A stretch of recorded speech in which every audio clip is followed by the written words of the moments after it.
Hello everyone, welcome to my channel. आज हम इस वीडियो में छत्तीसगढ़ के इतिहास से संबंधित वैदिक काल, रामायण काल व महाभारत काल को डिटेल में डिस्कस करेंगे। डिटेल में समझेंगे कि इन काल में कौन कौन से साक्ष्य छत्तीसगढ़ में मिले हैं। जितने भी इंपॉर्टेंट पॉइंट हैं एग्जाम के पर्सपेक्टिव से, सभी को बहुत ही इजी वे में डिस्कस करेंगे, जिससे आपको बहुत इजीली समझ में आ जाएगा ये पॉइंट्स एंड इजीली याद हो जाएगा। सो छत्तीसगढ़ के इतिहास को मेनली 3 भागों में बांटा गया है: प्राग ऐतिहासिक काल, आद्य ऐतिहासिक काल व ऐतिहासिक काल। प्राग ऐतिहासिक काल एंड आद्य ऐतिहासिक काल के बारे में मैंने पिछले वीडियो में डिटेल में डिस्कस किया है। अगर आपने वीडियो नहीं देखा है तो नीचे आपको डिस्क्रिप्शन बॉक्स में लिंक मिल जाएगा। इस वीडियो में ऐतिहासिक काल डिस्कस करेंगे। ऐतिहासिक काल छत्तीसगढ़ के परिप्रेक्ष्य में 1500 से लेकर 600 ईसा पूर्व के बीच माना जाता है। ये जो काल है इसको ऐतिहासिक काल कहा जाता है। सो ऐतिहासिक काल के अंतर्गत आता है वैदिक काल। वैदिक काल को आगे 2 भागों में बांटा गया है: ऋग वैदिक काल एवं उत्तर वैदिक काल। सो ऋग वैदिक काल जो 1500 से 1000 ईसा पूर्व के बीच माना गया है। सो ऋग वैदिक काल जो ऋग्वेद है इसकी जो रचना है आर्यों के द्वारा किया गया था, और ऋग्वेद में किसी भी प्रकार से छत्तीसगढ़ का उल्लेख नहीं है। ऋग्वेद में छत्तीसगढ़ का उल्लेख नहीं है। बेसिकली ऋग्वेद का जो ऋग्वेद था इसकी रचना आर्यों के द्वारा किया गया। एंड आर्य जो थे सिर्फ उत्तर भारत, ठीक है, सिर्फ उत्तर भारत तक ही सीमित थे। ठीक है, तो ऋग्वैदिक काल में छत्तीसगढ़ का उल्लेख नहीं मिलता है। और उत्तर वैदिक काल जिसका जो कालक्रम है ये 1000 से लेकर 6000 ईसा पूर्व के बीच माना जाता है।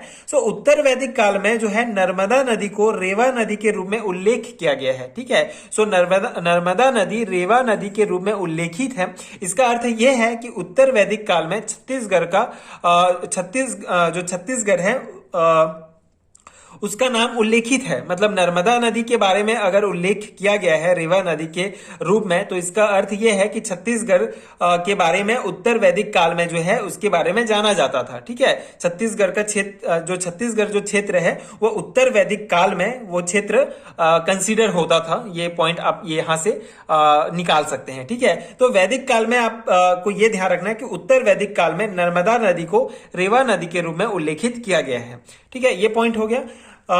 ऐतिहासिक काल के अंतर्गत जो दूसरा काल है यह है रामायण काल। ठीक है, तो रामायण काल एवं महाभारत काल में भी छत्तीसगढ़ का उल्लेख किया गया है। सो रामायण काल की अगर हम बात करें तो रामायण काल को दक्षिण कौशल कहा जाता, रामायण काल में छत्तीसगढ़ को दक्षिण कौशल के नाम से जाना जाता था, और जो बस्तर वाला जो भाग है उसे दंडकारण्य कहा जाता था। ये दोनों इंपॉर्टेंट पॉइंट हैं। जो छत्तीसगढ़ का जो नाम था वो दक्षिण कौशल था रामायण काल में, जो छत्तीसगढ़ वाला जो क्षेत्र था वो, और जो बस्तर वाला जो क्षेत्र था उसे दंडकारण्य कहा जाता था। ठीक है, ये आपको ध्यान रखना है। सो रामायण काल में किस प्रकार से छत्तीसगढ़ का उल्लेख था या क्यों उन्हें दक्षिण कौशल कहा जाता था, तो ये बेसिक पॉइंट है कि छत्तीसगढ़, उत्तर प्रदेश और बिहार के कुछ भाग को मिलाकर कोसल देश कहा जाता था। कोसल देश को फिर 2 भागों में बांटा गया था: उत्तर कौशल एवं दक्षिण कौशल। उत्तर कौशल के जो राजा थे वो थे दशरथ, एंड दक्षिण कौशल के राजा थे भानुमंत। भानुमंत की पुत्री थी कौशल्या। ये जो भानुमंत की पुत्री कौशल्या थी इनका विवाह दशरथ जी के साथ हुआ। ठीक है, और भानुमंत के कोई पुत्र नहीं थे। इसका अर्थ ये इसी कारण ये जो पूरा उत्तर कौशल और दक्षिण कौशल जो पूरा क्षेत्र था ये दशरथ के अधीन था। ठीक है, दशरथ इसके राजा बने, और उत्तर कौशल की जो राजधानी थी वो श्रावस्ती थी, और दक्षिण कौशल की राजधानी कुश स्थली थी। ठीक है, वर्तमान में जो सिरपुर वाला जो क्षेत्र है महासमुंद जिले के अंतर्गत कुश स्थली के रूप में जाना जाता था, जो राजधानी थी दक्षिण कौशल की। ठीक है, तो इस प्रकार से ये जो दक्षिण कौशल वाला जो क्षेत्र था, जो जिसके राजा भानुमंत थे एंड जिसकी पुत्री कौशल्या थी। ठीक है, तो ये जो दक्षिण कौशल है ये छत्तीसगढ़ वाला जो अभी जो वर्तमान में जो छत्तीसगढ़ है, ये जो छत्तीसगढ़ हमारा क्षेत्र है ये दक्षिण कौशल था। ठीक है, ये क्षेत्र जो है दक्षिण कौशल था। तो ये पॉइंट आपको ध्यान रखना है। ठीक है, ये बहुत बेसिक है रामायण काल में। तो इस प्रकार से दक्षिण कौशल के रूप में रामायण काल में छत्तीसगढ़ का उल्लेख मिलता है। इसके अलावा राम गमन पथ आपने सुना होगा। ठीक है, तो रामायण काल में छत्तीसगढ़ में बहुत सारे ऐसे स्थान हैं जहां पर रामायण के साक्ष्य मिले हैं। ठीक है, तो रामायण के साक्ष्य छत्तीसगढ़ में जिन जिन स्थानों में मिले हैं उन स्थानों को जोड़कर राम गमन पथ बनाया गया है। ठीक है, तो यहाँ पे जो इंपॉर्टेंट पॉइंट्स हैं उनको हम डिस्कस करेंगे जो इंपॉर्टेंट है एग्जाम के पर्सपेक्टिव से। सरगुजा जिले में रामगढ़ की पहाड़ी, सीता कुंड, सीता बेंगरा, लक्ष्मण बेंगरा, किष्किंधा पर्वत, ये जो है ये रामायण काल के ये साक्ष्य मिले हैं सरगुजा जिले में। ठीक है, रायगढ़ जिले में राम झरना मिला है, जांगीर चांपा में सिवरी नारायण व खरोद। ठीक है, ये जो है रामायण काल से सिवरी नारायण जहां पर सबरी ने राम को जो है राम भगवान को जूठी बेर खिलाए थे, वही स्थान है सिवरी नारायण।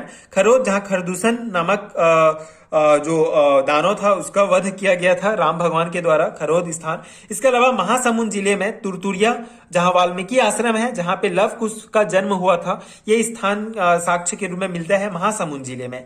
इसके अलावा कांकेर जिले में पंचवटी है, जहां पे सीता हरण हुआ था। ठीक है, और दंडकारण्य, इसके अलावा जो बस्तर वाला जितना क्षेत्र है ये दंडकारण्य है, जहां पर राम भगवान ने कुछ अपने वनवास के कुछ वर्ष जो है बिताए थे। तो इस प्रकार से राम गमन पथ, मतलब जितने भी छत्तीसगढ़ में कई ऐसे जगह हैं जहां पर रामायण के साक्ष्य मिले हैं, उन सभी को जोड़कर जो है इस प्रकार से राम गमन पथ बनाया गया है। इसी को राम गमन पथ कहा जाता है। और यही इंपॉर्टेंट पॉइंट्स हैं, आपको ध्यान रखने हैं कि जैसे रामगढ़ की पहाड़ी कौन से जिले में मिला है, तो सरगुजा, इस प्रकार से ये जो जगह के नाम है ये आपको ध्यान रखने हैं कौन से जिले से संबंधित हैं ये पॉइंट्स। ठीक है, तो ये रामायण काल से संबंधित साक्ष्य हैं छत्तीसगढ़ के लिए। ठीक है, तो आई होप ये इतना आपको समझ में आ गया होगा।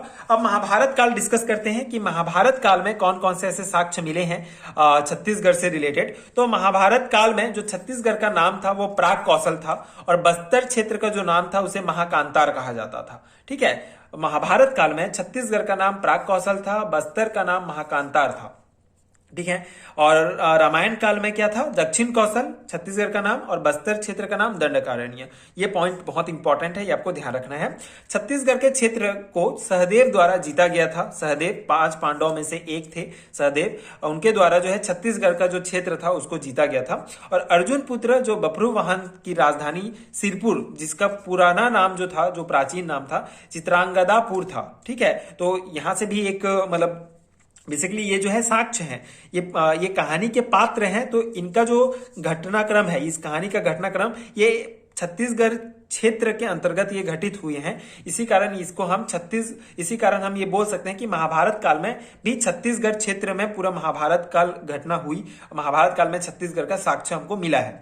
ठीक है, तो अर्जुन पुत्र बभ्रुवाहन की राजधानी सिरपुर थी। ठीक है, उस समय उसका नाम चित्रांगदापुर था। और भीम खो, लाक्षागृह, भीम के पैर, ये खल्ल जिसका पुराना नाम खल्ल वाटिका था, खल्लारी क्षेत्र में भीम के पांव, ये सब मिले हैं। ठीक है, जो एक और साक्ष्य है। इसके अलावा ताम्रध्वज की राजधानी रतनपुर थी, जिसका पुराना नाम मणिपुर था। मोरध्वज की राजधानी आरंग थी। ठीक है, आरंग, तो मोरध्वज के पुत्र ताम्रध्वज थे। तो ये सभी जो है महाभारत के पात्र हैं। ठीक है, इनकी भी कहानी है। तो इन कहानी के आधार पर जो है ये कहा जा सकता है ये घटना जो है छत्तीसगढ़ क्षेत्र में घटित हुई और इन क्षेत्रों में घटित हुई। इसके कारण हम ये बोल सकते हैं कि महाभारत काल में भी छत्तीसगढ़ का उल्लेख है, छत्तीसगढ़ में भी इनके साक्ष्य मिले हैं। तो ये महाभारत काल से रिलेटेड इंपॉर्टेंट पॉइंट हैं, ये रामायण काल से रिलेटेड पॉइंट्स हैं। और वैदिक काल से रिलेटेड आपको एक ही पॉइंट ध्यान रखना है कि उत्तर वैदिक काल में छत्तीसगढ़ का उल्लेख है, क्योंकि उसमें नर्मदा नदी को रेवा नदी के रूप में उल्लेखित किया गया है। ठीक है, तो ये ऐतिहासिक काल में हमने वैदिक काल, रामायण काल और महाभारत काल डिस्कस किया। पिछले वीडियो में प्राग ऐतिहासिक काल और आद्य ऐतिहासिक काल डिस्कस किया था। तो ये छत्तीसगढ़ के इतिहास का ओवरव्यू है जो हमने पिछले वीडियो में डिटेल में डिस्कस किया है। तो बेसिकली हम ऐतिहासिक काल में प्राचीन इतिहास अभी हम पढ़ रहे हैं, जिसमें पाषाण काल हमने डिस्कस कर लिया, वैदिक काल डिस्कस कर लिया, रामायण काल डिस्कस कर लिया और महाभारत काल डिस्कस कर लिया। आगे आने वाले वीडियोज में महाजनपद काल और मौर्य काल, सातवाहन काल, इन सभी को एक एक करके डिटेल में समझेंगे। सो अगर वीडियो हेल्पफुल है तो आगे के वीडियोज देखने के लिए प्लीज चैनल के साथ जुड़े रहिए। प्लीज सपोर्ट कीजिए, like share subscribe to my channel and thank you so much for watching.